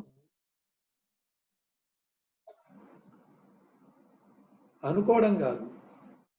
దృక్కు దృశ్యము 2 ఈ వైరాగ్యం ఎంత తీవ్రంగా ఉండాలంటే, దాని పట్ల ఎంత విముఖంగా ఉండాలంటే అసలు నీకు అవి తోచనే తోచవు. అంటే ఒక రకంగా భగవద్గీతలో చెప్పినప్పుడు రాగము ఉన్నవాడికి రాగాన్ని పోగొట్టుకునేటువంటి అభ్యాసమే వైరాగ్యం. కానీ అక్కడ ఏమంటున్నాడంటే వీతరాగుడు అన్నాడు. కాబట్టి రాగమే లేదు వాడికి. వీతరాగుడు అంటే రాగము నుంచి విడుదల పొందినటువంటి వాడు. ఎవడైతే రాగము నుంచి విడుదల పొందాడో వాడు వీతరాగుడు. ఆ వీతరాగుడికి వైరాగ్యాభ్యాసంతో పని ఉంది. ఎవరికైనా రాగం ఉంటే రాగం పోగొట్టుకోవడానికి వైరాగ్యాభ్యాసం. వీతరాగుడికి అదే పని లేదుగా. ఆ వీతరాగుడు అనే పదం ఎక్కడైతే వాడతామో అది సాత్విక వైరాగ్యం. ఈ రకంగా ఈ వైరాగ్యం అనేటువంటిది ఆధ్యాత్మిక కోణంలో మనం ఎంత తేలిగ్గా ఎంత తీవ్రంగా దీన్ని తీసుకుంటామో దాన్ని బట్టి ఇది ఆధ్యాత్మిక యొక్క ఫలితం ప్రయోజనం ఉంటుంది. తేలిగ్గా తీసుకుంటే తక్కువ ప్రయోజనం తక్కువ ఫలితము, తీవ్రంగా తీసుకుంటే ఎక్కువ ప్రయోజనం ఎక్కువ ఫలితం. మనం ఏది చెప్పినా సరే ఎక్కువే కావాలి. ఇందులో నీ శాయశక్తుల పురుష ప్రయత్నము అన్ని రకాలుగా చేసి ఏ రకమైన విఘ్నాలు లేకుండా చేసుకొని మందమోక్షేచ్ఛ మంద వైరాగ్యం కాకుండా తామసిక రాజసిక వైరాగ్యం కాకుండా ఇప్పుడు మనం చెప్పుకున్నటువంటి సాత్విక వైరాగ్యం అయితే అది తీవ్రంగా ఉంటుంది. మోక్షం కూడా ఒక పట్టుబడితే పట్టు పట్టరాదు, పట్టిన పట్టు విడవరాదు, పట్టిన పట్టు విడువుట కంటే చచ్చుత మేలయ విశ్వత విరామ వినరవేమంగా ఒక పట్టు పట్టామంటే మధ్యలో దాన్ని వదలకుండా దాని అంతు చూసేదాకా వదిలిపెట్టకూడదు. ఈ రకంగా ఈ సాధనా చతుర్దశి సంపత్తులు తీవ్ర మోక్షతో ఈ 4 కూడా ఇంతవరకు మనం ఈ 30 శ్లోకం వరకు చెప్పాము. రేపు 31.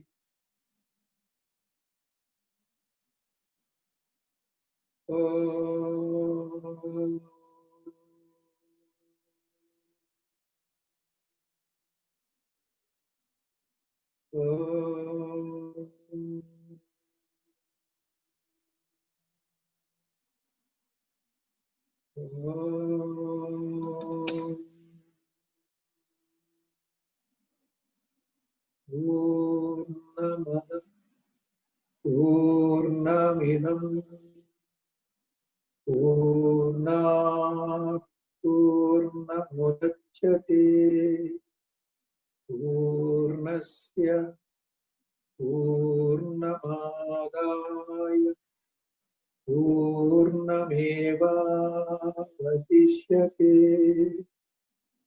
ॐ तत्सत्। ॐ शान्ति शान्ति शान्तिः।